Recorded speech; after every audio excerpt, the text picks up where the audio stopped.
Estamos ao vivo, mais um dia de encontro, mais uma quinta-feira de estudos. Como eu entrei hoje 1 minuto a mais das 7 horas, eu irei esperar até umas 7h04, 7h05 e nós iniciamos, beleza? Dou o inicial olá para Emanuele Hertquist. E aí, Manu, como você está? Gostei da foto aí de perfil. É tinta que você está aqui? Eu estarei aqui. Boa noite! Boa noite! Estarei aqui abrindo o nosso estudo no PC e a gente avança.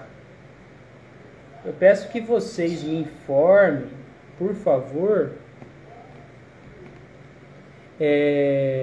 como que se a imagem tá boa, se o áudio tá bom. Até porque eu estou fazendo live aqui e meu pai também está fazendo live pela a mesma conexão. E a Manu falou que eu falei certinho o nome dela. Manu, aprendi, você viu? Acho que esses anos aí me auxiliaram com a dicção. Eliana Rampazzo, como é que você está? Boa noite. Eliana Rampazzo aí, visivelmente ciclista, é isso mesmo?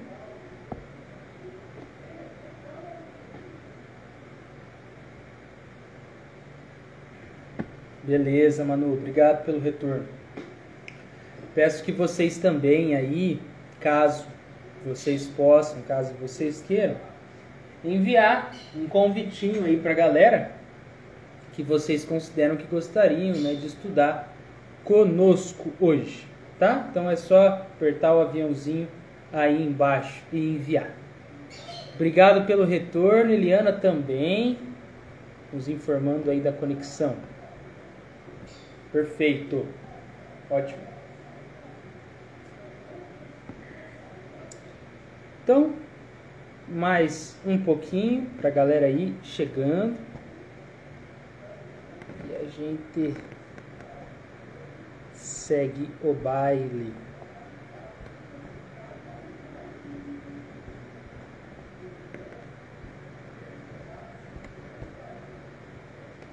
Olá para a Renata. Olá, Renata, como você está?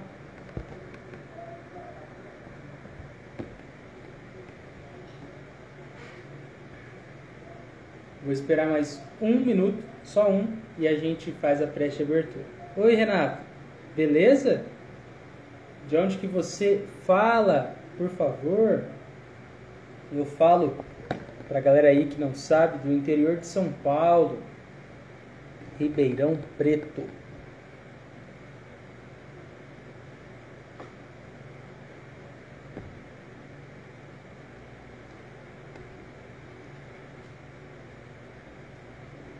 Que bom, Renata, que tá tudo ótimo. Você então fala de Fortaleza, Ceará. Interessantíssimo.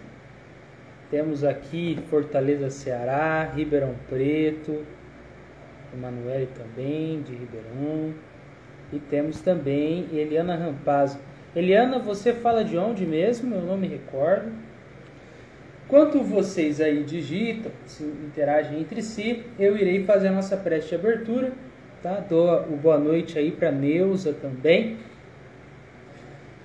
Peço que possam aí encontrar um local aconchegante para relaxar o coração, elevarem o pensamento ao alto, em gratidão ao que estamos aqui e agora, neste momento, tendo oportunidade de vivenciar e aprender. Que este nosso encontro seja rico em bons fluidos, que sintonizados na frequência do Cristo, possamos vibrar em amor, em compaixão, em piedade. Que as nossas almas iluminadas sejam como candeias na escuridão,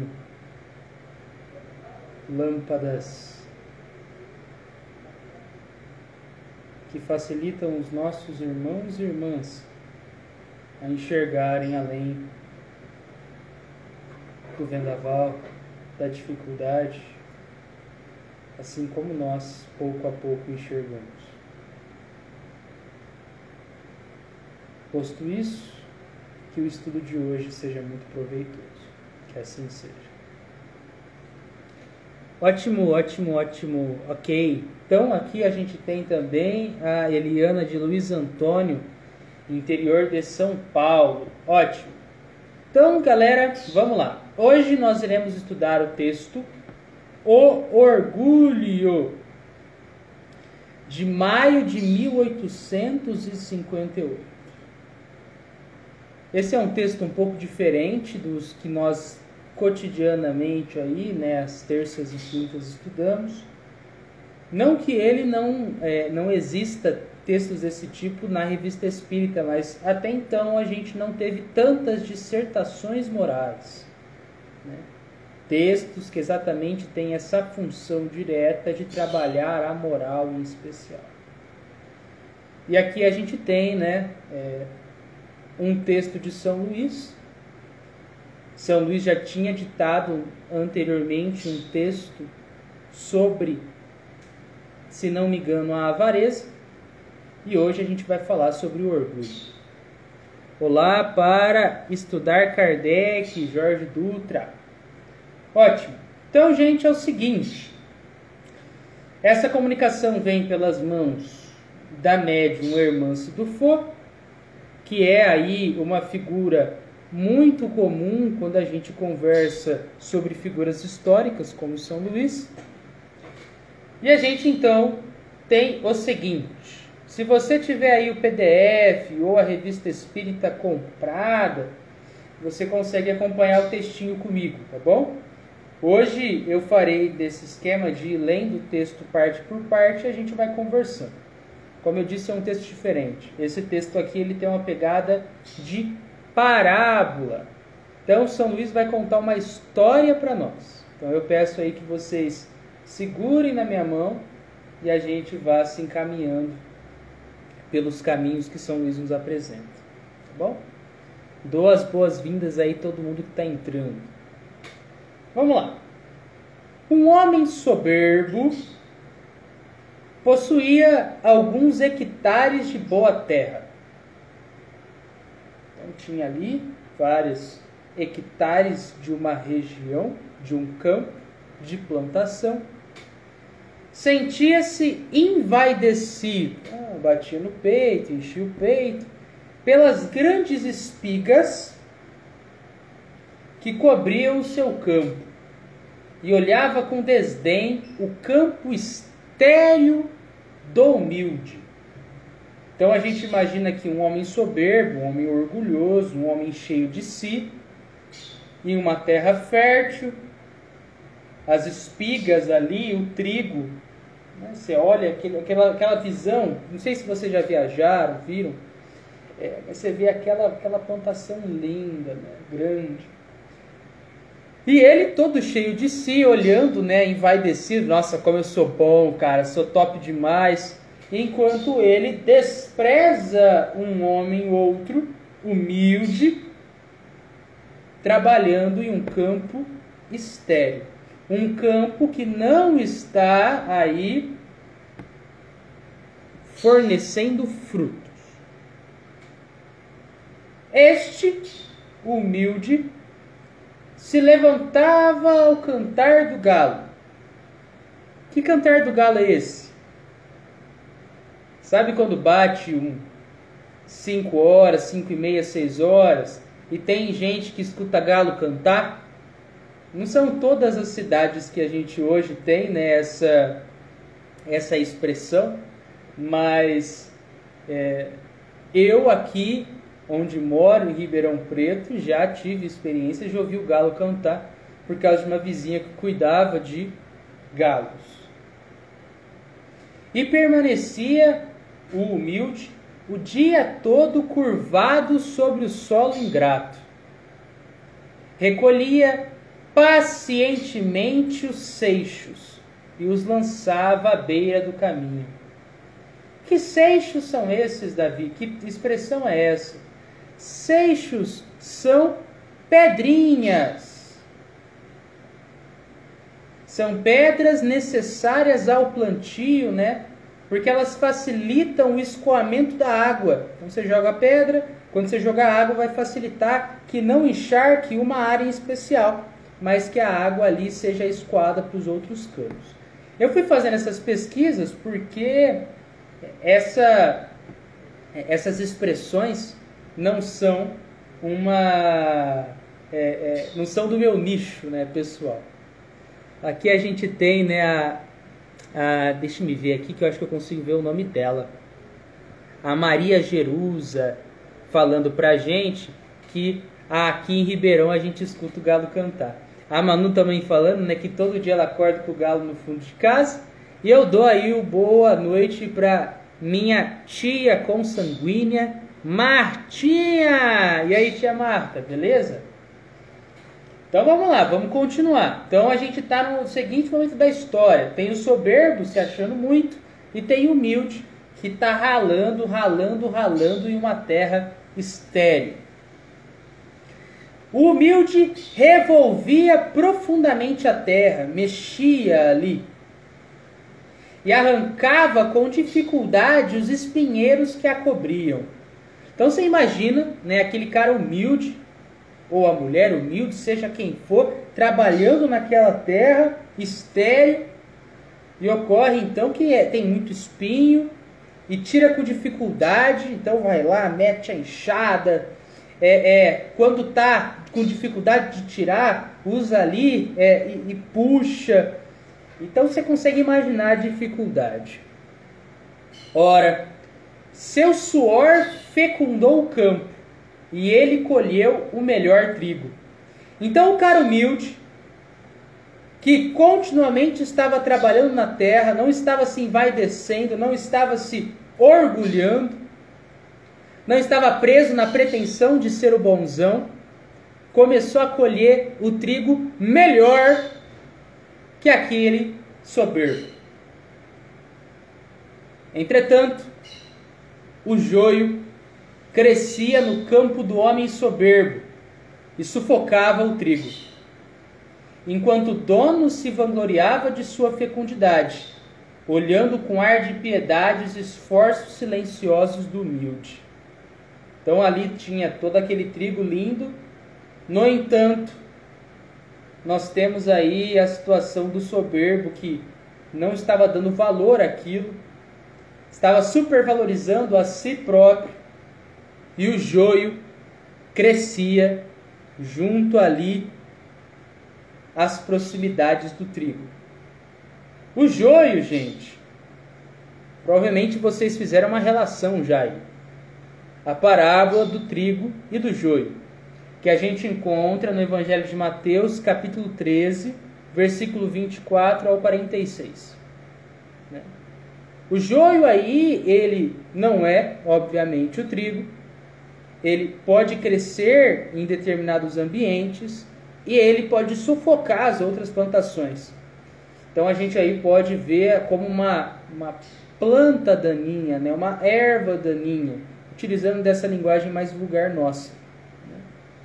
E aqui a gente tem, se eu não me engano é o Hélio falando assim: o joio crescia junto ao pensamento do soberbo. Hélio, profundíssimo isso que você traz. Exato. Aqui nós temos uma parábola. Isso aqui é para fornecer para a gente material de reflexão. E essa reflexão que o Hélio traz para a gente, de que o joio, essa erva daninha, crescia junto ao pensamento do soberbo, basta que a gente pense, cara, as coisas estão dando muito certo ali, né? Você está conseguindo a sua plantação, você está ganhando o seu dinheirinho, mas está deixando subir a cabeça. E aí você vai começar a a desprezar a sua terra, você vai começar a mal empregar aí a tua grana e as coisas vão começar a sair do trilho. Muito interessante isso que você traz, Hélio. Muito obrigado. Fiquem à vontade para fazer como nosso querido irmão fez. Em verdade vos digo que o orgulhoso é semelhante ao joio que abafa o bom grão. Olha a relação com o que o Hélio trouxe. Aquele dentre vós que acredita valer mais que seu irmão e que disso se vangloria, é insensato. Sábio, porém, é o que trabalha por si mesmo como humilde em seu campo, sem se envaidecer de sua obra. Então a gente tem aqui uma distinção muito importante. O soberbo como insensato, como aquele que está apartado da razão, aquele que está fora do pensamento coerente. E do outro lado a gente tem o humilde, sensato, sábio, aquele que trabalha sem se envaidecer pela sua obra. Sabe que está fazendo certo, segue no caminho correto, mas não fica se vangloriando, não fica achando que é tudo meu, fiz tudo sozinho. E aqui a gente tem um ponto muito importante que São Luís nos traz nessa lição. Aquele que dentre vós, que acredita valer mais que seu irmão e que disso se vangloria, é insensato. Ou seja, nós precisamos trabalhar com o nosso justo valor. Filhos de Deus, servos do Pai. No sentido de devemos concorrer à obra geral, somar a obra geral para nos desenvolvermos. Isso a gente lê, se vocês derem uma pesquisada, na pergunta, se não me falha a memória, dei uma olhada aí, 132 do Livro dos Espíritos. Isso é bem interessante, porque mostra aqui que a gente precisa exatamente trabalhar na obra divina para crescer. A gente até pode estar ganhando a nossa grana, estar ganhando a nossa fama, virando celebridade, ficando famoso na terra. No entanto, a gente não está evoluindo verdadeiramente no nosso caminho espiritual, só está construindo mais débito, se a gente está exatamente utilizando disso para motivos egoístas, para motivos orgulhosos, para motivos de vaidade. Olha só, profunda essa lição. E olha que outras reflexões que a gente pode fazer também nesse final, né? Aquele que faz uma ação aparentemente boa, mas imbuído, incentivado pelo orgulho, por essa sensação, por esse sentimento, né, que se enraiza da gente se sentir maior que o nosso próximo, muitas vezes semeia fel, semeia amargor junto à suposta boa ação. Quando a gente estuda no Evangelho segundo o Espiritismo, sobre, né, a gente fazer o bem sem buscar uma recompensa,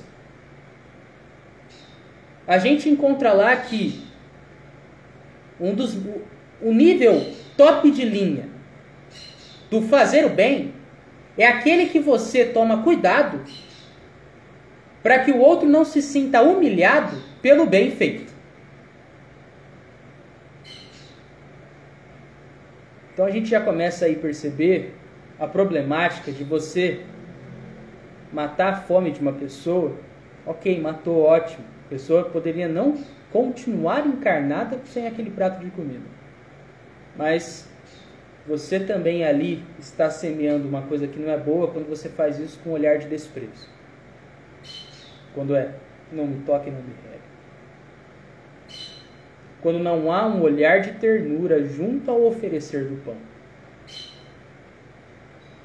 Olha que interessante, gente. Essa é a primeira lição que São Luís aí dita e Kardec nos traz. Olha, o Hélio traz aqui, né? O que você acha sobre o que a mão direita faz à esquerda, né? O que a mão direita faz, a esquerda não precisa saber.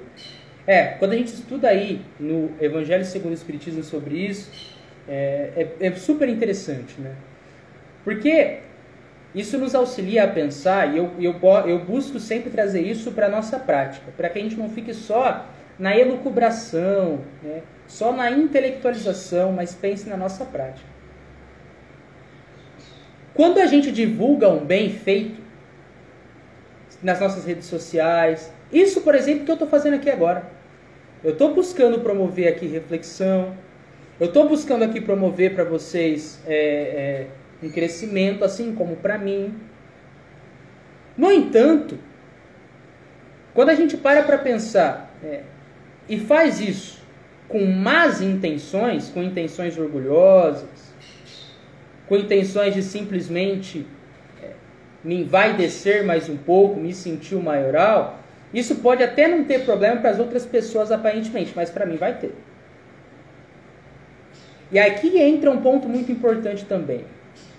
O modo que eu irei divulgar esse trabalho, seja uma live que eu estou fazendo aqui com vocês, seja uma campanha assistencial que eu estou promovendo, eu estou tomando cuidado para que as outras pessoas não se sintam humilhadas pelo que eu falo? Eu realmente me apiedo daqueles que estão me ouvindo? Olho com ternura para eles? Vou dar um exemplo muito claro para vocês. O problema não está em, por exemplo, eu trabalhar uma campanha assistencial no meu centro espírita, fazer uma campanha assistencial com a minha família ou com um grupo outro e divulgar esse trabalho para as outras pessoas. Porque ali você, por exemplo, vai conseguir patrocínio, você vai conseguir mais doação. Ok, ótimo. No entanto, será que é necessário mesmo que eu mostre às pessoas, que eu tire foto delas? Não estou dizendo que, cara, não deve fazer isso nem nada, mas é a gente parar para pensar, como que a pessoa vai se sentir com aquilo? E qual que é a minha intenção naquilo? Trago essas reflexões para a gente pensar. Esse é um item, né, no sentido de que uma das suas mãos não saiba o que a outra faz, que a gente encontra no Evangelho segundo o Espiritismo. E recomendo você aí, que ficou intrigado, para pensar mais sobre esse assunto, a estudar. Muito obrigado pela contribuição, Hélio. Tá bom? Gratidão mesmo. Olá, Virgínia. Olá, Amelina. Como vocês estão? Beleza, então, gente, até aqui. Deem um joinha aí pra mim. Mas, Davi, você não tá vendo a gente? Tudo bem, mas deem um joinha, pelo menos, se vocês estão acompanhando. Ótimo. Agora a gente vai para a segunda história. Eu vou beber um gole de água e a gente já continua.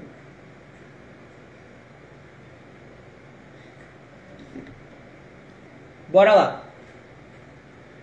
Havia um homem rico e poderoso que desfrutava o poder do príncipe.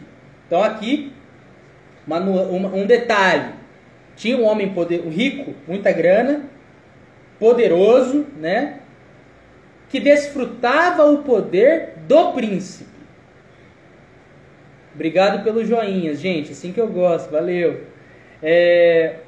Então tinha um cara que tinha muita grana, tinha poder, e ele desfrutava o poder do príncipe. Então nessa história, vamos tomar assim.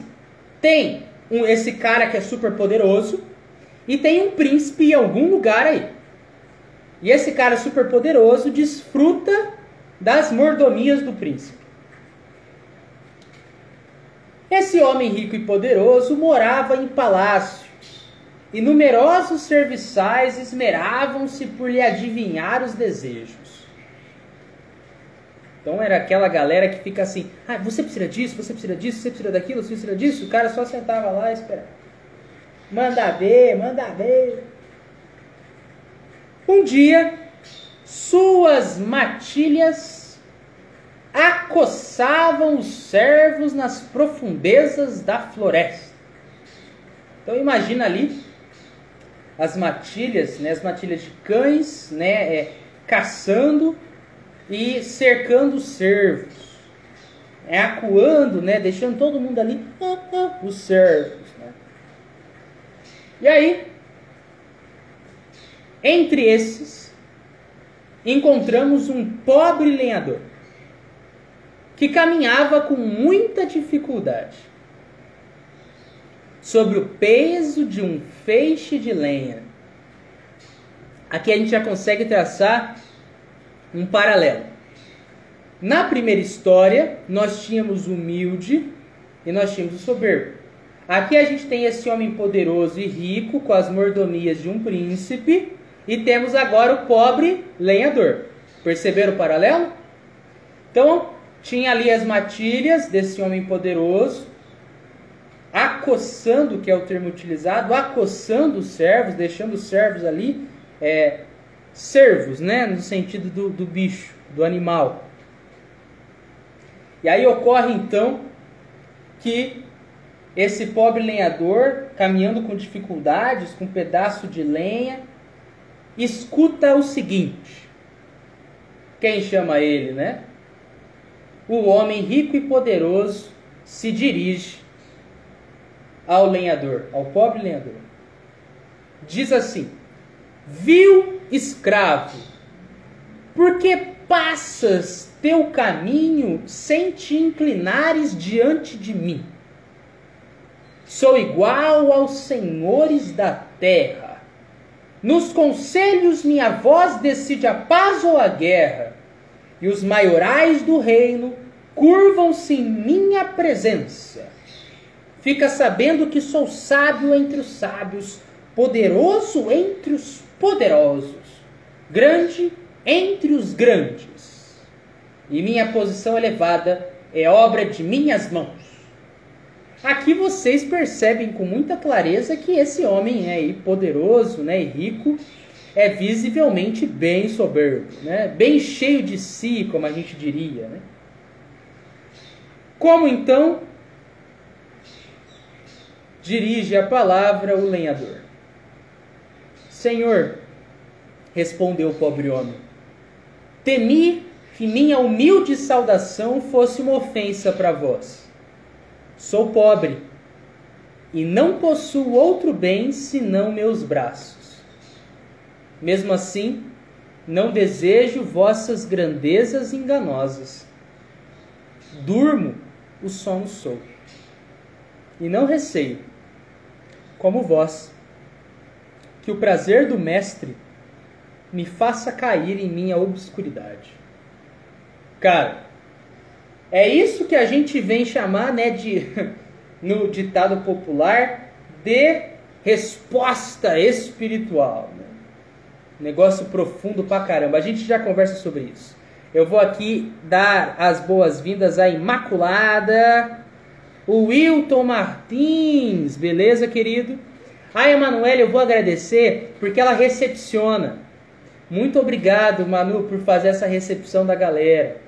Olá também para a banda Espírita Ilumina. Olha só aí, uma banda para vocês conhecerem espírita. Então, gente, vamos seguir. Olha só então, eu vou pegar o finalzinho da resposta do pobre lenhador. Olha o que ele fala. Durmo sono solto, e não receio como vós, que o prazer do mestre me faça cair em minha obscuridade. Davi, traduz pra gente. O pobre lenhador está falando assim pra gente, né? Não sei, tá claro, disse para o poderoso ali, mas de certa forma fala pra gente também. Né? Ele dorme com a leveza de uma consciência tranquila. Fala sério, gente. Vocês já tiveram essa experiência de deitar a cabeça no travesseiro, de deitar ali no cantinho de vocês, seja qual for ele, e deitar com aquela sensação de, cara, eu fiz o que eu tinha que fazer no meu dia. Eu trabalhei onde eu precisava trabalhar. Eu fiz o que tinha que ser feito. A leveza de uma consciência tranquila. E aí ele diz, né? o lenhador, né? Não tenho medo de cair na minha escuridão, pois há trabalho. Diferente do homem poderoso, do homem rico, posto aqui nessa história, que em vez de trabalhar os seus maus pendores, estava dando vazão a eles. Estava dando caminho para aquele suprimento imediato dos seus vícios. O vício do ficar mandando sem amor, do ficar gastando de mal forma, de ficar buscando continuamente ali que os outros lisonjeiem ele. Emmanuel traz assim: a leveza de uma consciência tranquila traz um sono restaurador. E nossa, sim, essas são as melhores noites, né? Quando a gente sente que cumpriu o que tinha que cumprir no nosso dia. Sabemos que não é simples, mas vamos aí. Olha só então como finaliza a segunda história. Ora, o príncipe se aborreceu com o orgulho do soberbo. Vocês lembram que eu falei no começo da história que tinha um príncipe em algum lugar aí? Esse príncipe aparece no final. E aí esse príncipe, ele se aborrece pelo orgulho do soberbo. Se aborrece pelo orgulho desse homem rico e poderoso. Os grandes humilhados apoderaram-se dele, do soberbo, e o precipitaram das culminâncias de seu poder. Em síntese, o que está querendo dizer aqui? O príncipe se aborrece com esse homem orgulhoso, permite ali que os humilhados tirem esse cara do poder, tirem esse cara do mando, e ocorre o quê? Como uma folha seca que o vento varre do alto de uma montanha, o homem poderoso deixa o seu posto. E isso é tão poderoso porque assim, o vento bate e as folhas das árvores tremulam e caem. A gente, na nossa posição atual, terrena, é como essa folha, que com o vento da vida, com o vento da passagem do tempo, com o vento dos desafios, uma hora ou outra vai trocar de posto. Na Revista Espírita nós estudamos um cara que foi um governador ali do Egito. Se eu não me engano, a comunicação tem alguma coisa Pachá no nome, Pachá do Egito, algo assim.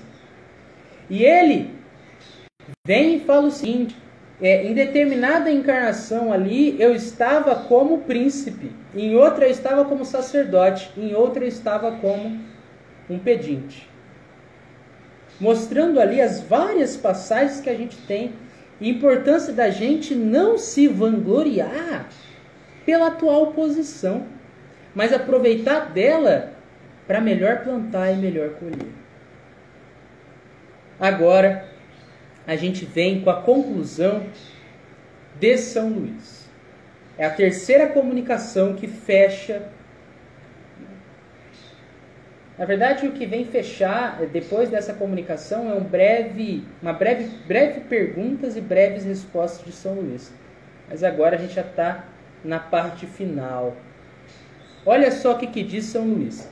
E aqui eu peço para que vocês se segurem na cadeira de vocês, se segurem na cama de vocês, porque São Luís, ele vem forte. Ele vem realmente para despertar aquele que ainda está no sono da injúria. Vamos lá.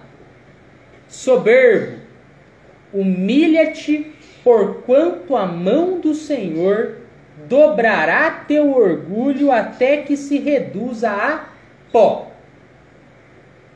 Ou seja, eu posso continuar nutrindo o orgulho? Posso.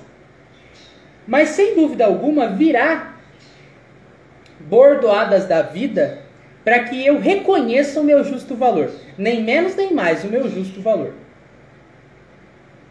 Não é à toa aqui que São Luís está trazendo. Porquanto a mão do Senhor dobrará teu orgulho até que se reduza a pó. Não é no sentido literal de que Deus com uma mão ali vai... Não, não. É nesse sentido das coisas que aí a gente vai passar, favorecendo que a gente desconstrua o nosso orgulho. Porque desconstruir o orgulho é desconstruir uma enfermidade moral, uma doença moral. Desconstruir esse orgulho, desenvolver a humildade, é desenvolver saúde. Top, né? Escuta. Nasceste onde te lançou a sorte. Não entenda sorte aqui como, eu tive sorte, por isso aconteceu. Sorte no sentido de destino, no sentido do que vem a acontecer, né? Então há todo um planejamento para o que a gente vem vivenciar, ainda que haja suas alterações, e o nosso livre-arbítrio está posto também. Olá para Rosângela. Olá, Rosângela. Continua São Luís. Saíste do seio de tua mãe, fraco e despido, como o último dos homens. Por que elevas mais alto a fronte do que os teus semelhantes? Tu que, como eles, nasceste para a dor e para a morte. São Luís vem forte.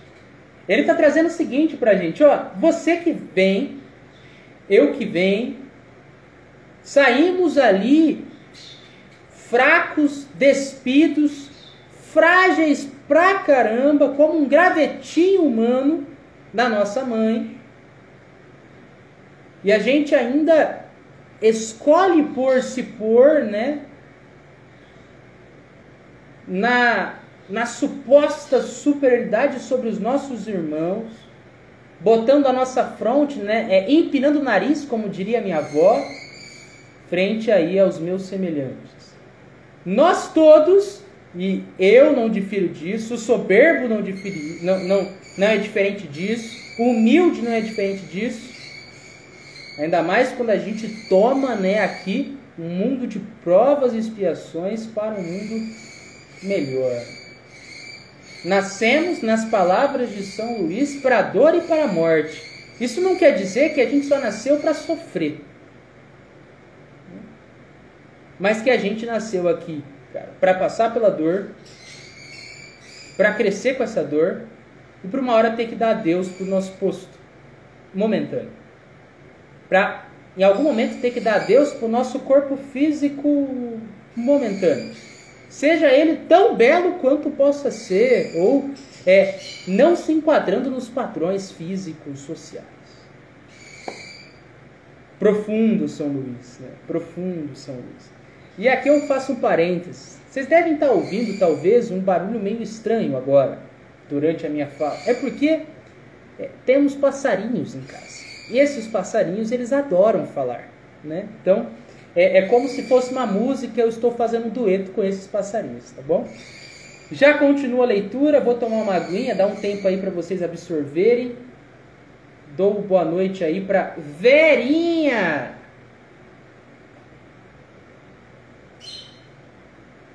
Beleza, vamos lá. Ouve. Tuas riquezas e tuas grandezas, vaidade das vaidades, escaparão de tuas mãos quando vier o grande dia. Como as águas errantes da torrente que o sol faz evaporar. Nossa, como eu disse para vocês, é uma linguagem aqui bem de parábola, né? Bem de alegorias. E aqui tem tanto significado. Nossas riquezas, nossas grandezas, a vaidade das vaidades, seja qual for o meu item de vaidade maior na minha vida, uma hora vão ter que escapar. Eu posso amar muito, muito um anel, um colar, um super tênis que eu tenho, um carro lindo, 0 quilômetros. Mas uma hora ou outra terei que dar adeus a essas coisas. Uma hora chegará o grande dia. E aqui é interessante porque São Luís põe grande dia com letras maiúsculas, né? Pelo menos as primeiras letras, o G e o D, né? De grande dia. Dá pra gente pensar muito que é o grande momento que a gente tem aquele... claro que a gente bate as botas e começa a bater de cara com o que a gente fez. E bater de cara com o que a gente deixou de fazer. E bater de cara com o que é realmente importante pra gente. Verdadeiramente importante. As nossas riquezas, as grandezas terrenas, a vaidade das vaidades, elas irão secar, evaporar como as águas errantes da torrente, como águas volumosas. A gente pode até ter o, entre aspas, né, vulgarmente chamado de espírito forte, caráter forte, temperamento forte, mas a gente não vai ficar inquebrável no sentido do nosso orgulho. Uma hora a gente vai ter que abrir mão dele e perceber a nossa pequenez. E quanto mais rápido a gente fazer isso, melhor. É igual quando, aqui é uma comparação bem chula, mas quando a gente machuca alguma coisa, alguma parte do nosso corpo e tudo mais, e você precisa de curativos, e você precisa ali de remédios, seja eles remédios naturais, seja eles mais industriais, enfim. Você deixar aquele machucado aberto, você deixar aquele quebrado, aquela fratura, né, continuar daquele jeito, sem ter o atendimento devido, na hora que tiver que lidar com isso, o negócio vai estar zoado, vai estar pior. Aí vai precisar de remédio mais forte, vai precisar de dar mais pontos, vai precisar trabalhar com talvez mais problemas ali originados por aquele problema inicial. Isso se dá muito na nossa vida. Não é à toa que Cristo nos traz a importância de reconciliarmos com os nossos inimigos enquanto estivermos a caminho. Não ficar adiando. E muitas vezes o nosso maior inimigo somos nós mesmos. Somos nós mesmos. O orgulho, ele nos cega. Ele, assim como os outros sentimentos ruins derivados, ele nos faz ver motivos para nos vangloriarmos onde deveríamos estar vendo situações para auxiliarmos. Forte, né? Forte demais. Então, vamos aí continuar com o que nos diz São Luís. De tuas riquezas só levarás contigo as tábuas do caixão e os títulos gravados na lápide sepulcral serão palavras vazias de sentido. Ou seja, caixão não tem gaveta. Caixão não tem gaveta. E as palavras postas na nossa lápide não têm verdadeiro sentido. No final das contas, o que realmente vale é o que a gente faz de bom, de realmente superior. E o interessante é que espíritos superiores, eles são cada vez mais humildes.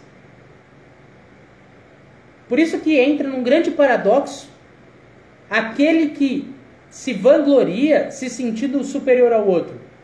Porque ainda se vangloriar se sentindo superior ao outro, posicionando-se orgulhosamente, é sinal de inferioridade e não de superioridade. E o que está realmente superior não se vangloria da posição. Famosa história do jovem rico. Famosa história do jovem rico na Bíblia. Quando Jesus ali recebe as palavras desse cara, desse molequinho não tão novo, né, mas molequinho, no sentido de juventude, né, espiritual. E Cristo fala mais ou menos assim: bom é Deus. Bom é Deus. Olha a humildade. de compreender e de realmente apresentar que estou aqui a favor de meu Pai. Sou como uma janela que transmite a luz do Pai, que permite a passagem da luz do Pai. Humildade, humildade. Então aqui olha só o que nos traz a Emanuele, profundo. Impede, né, o orgulho de nos amarmos e amarmos ao próximo como a nós mesmos e também a Deus, acima de todas as coisas. É isso aí, exatamente. E a Virgínia aqui, né? Virgínia, vocês, né, estão aí interagindo, falando sobre a importância de como é gostoso estudar a Revista Espírita. Realmente. Vamos lá, gente, vamos lá. Agora vem mais uma frase de São Luís, né? Como eu disse, São Luís aqui, nesse momento, realmente para dar um chacoalhão na gente, ele pega forte. Escuta!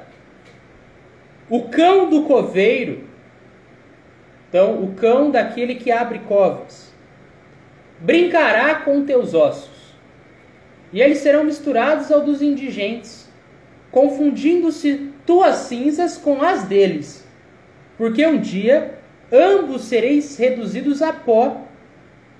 Amaldiçoarás então os dons que recebeste, quando vires o mendigo revestido na sua glória, e chorarás o teu orgulho.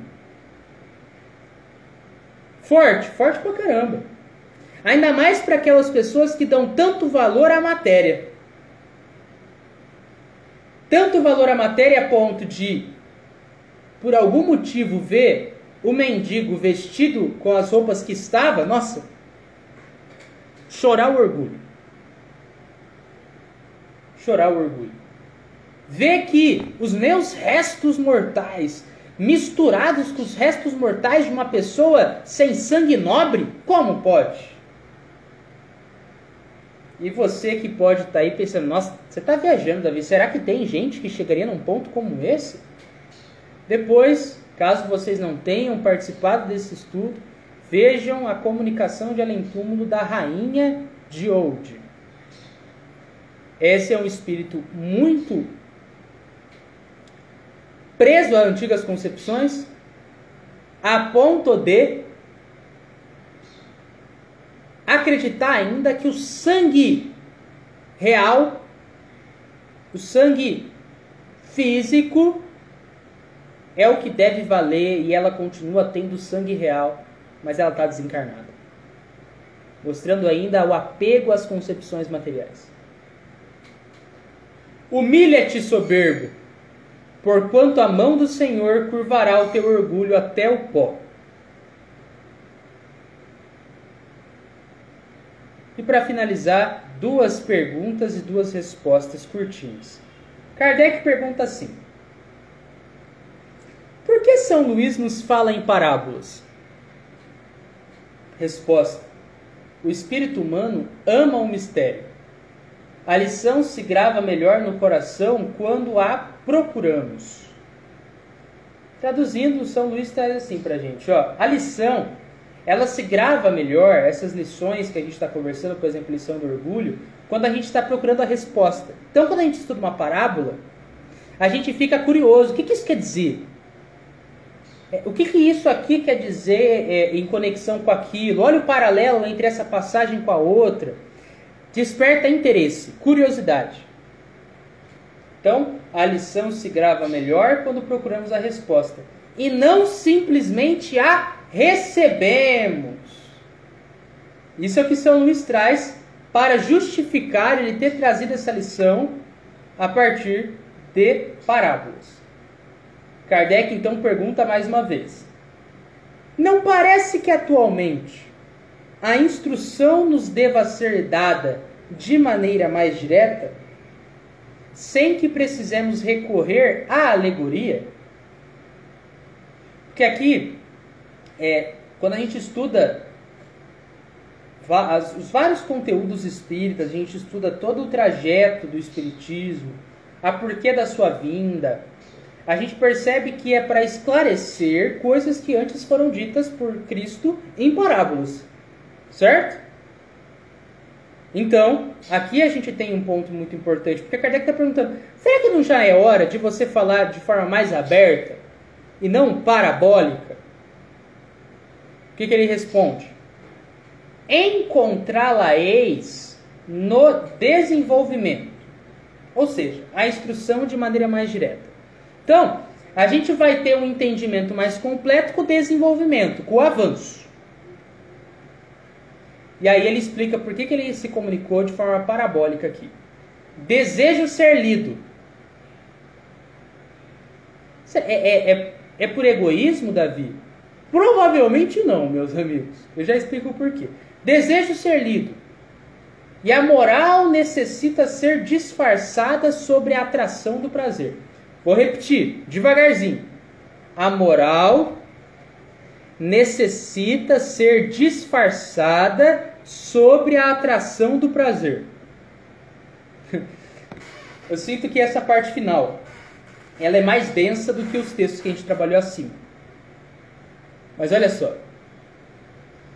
Primeiro ponto que a gente reflete com essa último textinho deste artigo. A doutrina espírita, ela nos apresenta com clareza o que diz essa mensagem, sem o véu da alegoria. Mas aqui na época, Kardec ainda estava, por exemplo, ainda tinha que publicar o Evangelho segundo o Espiritismo, que vai trabalhar a questão do orgulho com maior profundidade, ou com maior desenvolvimento, partindo, claro, do que foi trabalhado já ali no Livro dos Espíritos. E aí olha só o que ele diz, quando ele fala que ele deseja ser lido e que a moral necessita ser disfarçada sob a atração do prazer. Para São Luís não dizer simplesmente assim, deixa de ser orgulhoso, irmão, para de ser orgulhoso, ser orgulhoso é ruim. São Luís, para não simplesmente tomar essa postura e só bater na parede da galera que não está afim de estudar, que não está afim de mudar, ele nos embala numa história. Ele entre aspas, capicioso. Ele é sapiente. Ele é inteligentinho. São Luís, então, traz uma história intrigante para a gente, de certa forma prazerosa. A gente quer saber o que vai acontecer a seguir, a gente quer saber o que vai acontecer com o humilde, com o soberbo, para nos encaminhar para um fundo moral. Então ele cativa, chama a nossa atenção e depois faz assim, gente, é isso. Agora é o que a gente está falando, orgulho. E precisamos trabalhar o orgulho para não sermos como o soberbo, para não sermos como o poderoso rico, que não dá valor verdadeiro às coisas. Ele faz isso para ele ser lido. Porque, sabe, tem gente, tem famílias, tem colegas, tem amigos e amigas, que muitas vezes é assim. Sabe o que uma pessoa vai falar. Por exemplo, vou dar um exemplo bem ruimzinho, mas... lá vem o Davi dar bom dia. Então o que a pessoa faz? Já sabendo que vem um bom dia, já faz o quê? Não, falou bom dia, já sai pela culatra, já foge, já não está afim de responder bom dia. De forma semelhante, São Luís, sabendo que tem gente que não está afim de ouvir dissertação moral, ele dá uma roupa para essa dissertação moral, a roupa da parábola, para cativar, para segurar. A pessoa lê a primeira passagem e fala, pera, o que isso aqui quer dizer? E vai estudando. Até que chega, pum! E tem um impacto como nós tivemos hoje. Certo? É uma estratégia. Quando São Luís, ele aborda, se eu não me engano, sobre a avareza, alguns textos para trás, ele vem e faz da mesma forma. Esse tipo de texto, ele serve muito para aqueles espíritos que muitas vezes nós nos enquadramos nesses tipos de espírito, não no sentido de espécie de espírito, mas o modo de ser, o modo de estar, melhor dizendo, que a gente vai se transformando.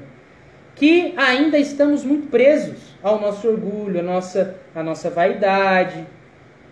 E aí, a gente precisa de um chacoalhão. E esse chacoalhão vem com a gente sendo engajado. Então, São Luís, no texto sobre a avareza, que é um texto que a gente estudou mais para trás, ele também pega, entre aspas, pesadão como nesse. Tem uma hora ali que ele vai exatamente abordar essa questão, de novo, do sepulcro, para fazer a gente perceber que a vida é para além do dia a dia hoje, do meu envaidecimento temporário. Beleza? Ok? E aqui, para finalizar, então, a gente aprende que o orgulho, ele está ligado a dar um valor de superioridade a nós frente ao nosso irmão. Então, ao invés de compreender o outro como um irmão criado por Deus, que tem seus desafios, tem suas dificuldades, tem suas virtudes, assim como eu tenho as minhas, ao invés de enxergar isso com clareza, eu me ponho psicologicamente numa posição maior que a do outro. E aí o negócio começa a sair pela culatra. Porque aí vem e a gente desenvolve o egoísmo. Porque se eu sou melhor, se eu sou maior que o outro, eu mereço mais que o outro. Mas não é a partir dessa visão que funciona a vida. Sem dúvida, se eu faço mais, eu tenho o meu merecimento. Mas quando eu faço por pensar que mereço mais, quando eu busco amar, mas com condições, não é o amor incondicional do Cristo, eu estou fugindo do caminho coerente. A forma de trabalhar o orgulho é trabalhar a humildade. A forma de trabalhar o egoísmo, de querer tudo para mim, é trabalhar a caridade. Sempre nesse movimento de o que eu posso fazer ao contrário, para não sucumbir a mim, que no fundo posso ser o meu melhor amigo, verdadeiramente amigo, ou o meu pior inimigo. Que sejamos nossos friends, né? Nossos amigos do bem, né? E é isso, gente. Mais uma lição. Agradeço até agora a faixa aí de 10 pessoas, mais ou menos, que estiveram conosco desde aí o início, né? As pessoas que foram entrando e depois se mantiveram. E aqui tem a Virgínia concluindo também pra gente, né? Que esse caminho, Davi Filho, é o pior. O orgulho só traz resultado bombástico. Bombástico, não no sentido de celebridade, né? De virar celebridade espírita, uou! Mas no sentido mesmo de bomba de fragmentação, muito problema para a nossa vida. Emanuele, muito agradecido pelo comentário, agradeço também a presença do pai, o pai que estava fazendo live, parou a live para estar aqui conosco. Gratidão por todas as interações. Eu irei agora fazer a nossa prece de encerramento e a gente segue o caminho da roça. Gratidão você, Eliana, pela presença, fã de carteirinha do Estudando a Revista Espírita. Vamos lá. Pai de infinita bondade, nossa gratidão imensa ao dia de hoje. Que a lição tão impactante, tão profunda de hoje nos promova revisão íntima, de forma que nos tornemos cientes, de forma que percebamos os nossos focos de orgulho, de forma a trabalharmos fraternalmente essa enfermidade moral que nos cega como uma bomba. Dessa forma, agradecidos estamos e que nos dias seguintes, nas horas seguintes, daqui para frente, mudando a nossa conduta, auxiliemos aos nossos irmãos a perceber um caminho mais feliz, até mesmo enfrentando os vários pesares do presente. Que assim seja hoje e sempre, graças a Deus. Gente, muito agradecido, foi muito bom. Agradeço aí a Palestras Davi, Virgínia, Emanuele, Divulgando o Espiritismo, que é o nosso querido Hélio, a Sônia Marques, Rosângela Matos, Jaci Silva, Vera, Eliene, Imaculada e Eliana Rampazzo. Tchau, gente. Um beijão no coração e até a próxima.